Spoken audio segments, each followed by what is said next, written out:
माझ्याबरोबर असणारं ॲडव्होकेट प्रतीक बोंबार्डे होते आणि त्याच्याचबरोबर मिस कीर्ती आनंद असे आम्ही तिघंही त्या ठिकाणी होतो. कोर्टाला आम्ही असणारं ऑर्डर वाचून दाखवली की कोर्टाने असणारी ऑर्डर अशी केली होती की विजयाबाईंचा असणारा जो अर्ज आहे त्या अर्जाच्या आधारे FIR दाखल करण्यात यावा आणि विजयाबाईंचा अर्ज जो आहे त्या अर्जामध्ये कोणाचंही नाव नाही.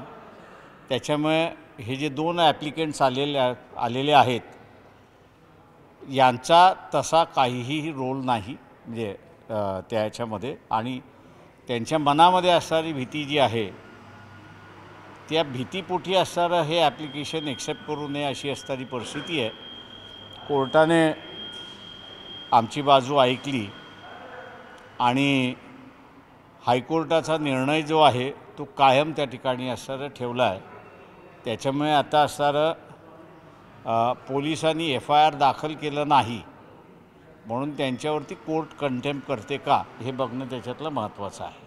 म्हणजे FIR दाखल करायचं हायकोर्टाने सांगितलं होतं का? हो, हायकोर्टाने 1 आठवड्याच्या आतमध्ये FIR दाखल करा अशी ऑर्डर होती. आजपर्यंत FIR दाखल झालेला नाही. तेव्हा कोर्टाच्या निर्णयाचं उल्लंघन झालं आहे अशी परिस्थिती आहे. तेव्हा कोर्ट आता कंटेम्प्ट पोलिसांच्या विरोधात काढणार का हे त्याच्यातलं महत्त्वाचं आहे. हायकोर्ट काढणार की सुप्रीम कोर्ट हायकोर्ट काढणार. सुप्रीम कोर्टाच्या ही बाब लक्षात आणून दिली गेली का की अजूनपर्यंत FIR? हो झाली. तर सुप्रीम कोर्टाच्या लक्षात आलं होतं आणि त्यांनीही विचारलं की अजूनपर्यंत का दाखल झाला नाही. सर, आज अजून राज्य सरकारने जे अपील केलं होतं ते काय आधारावर केलं होतं, ते काय काय म्हणत होते? दुर्दैव मी असं म्हणेन की या केसमध्ये राज्य शासनच आरोपी आहे. का सोमनाथ सूर्यवंशी यांचं जे कस्टोडियल डेथ झालेली आहे ती राज्याच्या ताब्यामध्ये तो असताना झालेली आहे. त्याच्यामुळे मागच्या सगळ्या असणाऱ्या केसेसमध्ये जो एक प्रयत्न शासनाचा नेहमीचा होतो की हात झटकून घेण्याचा असणारा भाग जो असतो तो त्यांनी यामध्ये सुद्धा करण्याचा असणारा प्रयत्न केला. आम्ही कोर्टाला ती बाब असणारं लक्षात आणून दिली आहे आणि यापुढे मी असं म्हणेन की जे काही नियम तयार करायचे आहेत ते हायकोर्ट माझ्या अंदाजानं आता नियम तयार करेल आणि हायकोर्टाने एकदा नियम तयार केले की कस्टोडियल डेथमधले असणारे ज्यांना न्याय मिळालेला नाही त्यांना न्याय मिळायला सुरुवात होईल. सर, त्यामध्ये आणखीन एक विषय असा होता की पहिल्यांदा राज्य सरकारने असं म्हटलं की ज्युडिशियल कस्टडीमध्ये डेथ झाली, पोलीस कस्टडीत झाली नाही. मग म्हटलं की नंतर पोस्टमॉर्टममध्ये समोर आलं की मल्टिपल इंजुरीमुळे झाली. या सगळ्याबद्दल काही याच्याबद्दल आम्ही असणारं जे डॉक्टर्स आहेत त्यांनाही आरोपी याच्यामध्ये करणार आहोत. याचं कारण असं आहे की सेकंड ओपिनियन घ्यायचं असेल तर कोर्टाची ऑर्डर असल्याशिवाय सेकंड ओपिनियन देता येत नाही आणि सेकंड ओपिनियन देताना त्यांनी सर्व गोष्टी तपासून दिलेल्या आहेत का असं मी मानणार नाही त्या ठिकाणी.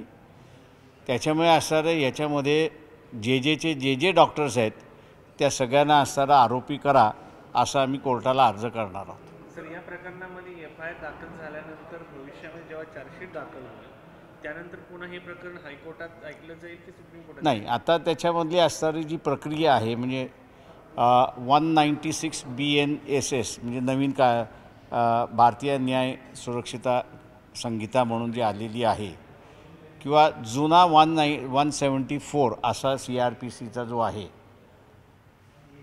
ते दोन्हीही माझ्या दृष्टीने इनकम्प्लीट आहेत. हे आम्ही हायकोर्टाला त्या ठिकाणी दाखवून देण्यात आलं आणि म्हणून हायकोर्टाने एग्री केलं की तिथे गाईडलाईन ले डाऊन करायच्या आहेत. त्याच्यामुळे पहिल्यांदा असं होणार आहे त्याच्यामध्ये की गाईडलाईन ले डाऊन केल्या जातील. गाईडलाईन ले डाऊन केल्यानंतर मग असणारं तिथे कोर्ट पण ठरवेल की SIT स्थापन करून चौकशी करायची की मार्फत करायची, हा त्याच्यातला भाग आहे. दुसरा भाग त्याच्यातला जो आहे तो मग जो कोणी SIT नेमलेली आहे किंवा आयो नेमलेला आहे त्याच्यावरती नियंत्रण कोणी करायचं आणि ठेवायचं याचा असणारा इश्यू त्या ठिकाणी राहणार आहे. आणि तो एकदा निर्णयास निघाला की मग त्याची इन्क्वायरी चालू होईल अशी असणारी परिस्थिती आहे. सर, कोणाला तरी वाचवण्याचा प्रयत्न होतोय, याच्यामध्ये ॲडमिनिस्ट्रेशन स्वतःला वाचवण्याचा प्रयत्न करते, अधिकाऱ्यांना, पोलीस अधिकाऱ्यांना आणि शासनाला स्वतःलाही.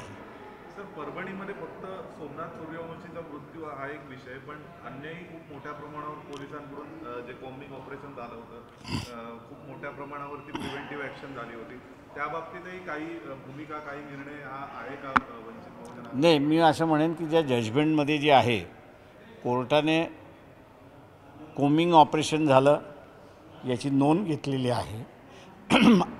ते कॉम्बिंग ऑपरेशन कुठल्या कारणास्तव केलं, कशामुळे केलं, कुठच्या कायद्याखाली केलं, हा माझ्या अंदाजानं आता असणारा इन्क्वायरीचा भाग त्या ठिकाणी होईल. आणि जे कॉम्बिंग ऑपरेशनमध्ये आहेत ते कदाचित तिला असणारे आरोपीसुद्धा होतील.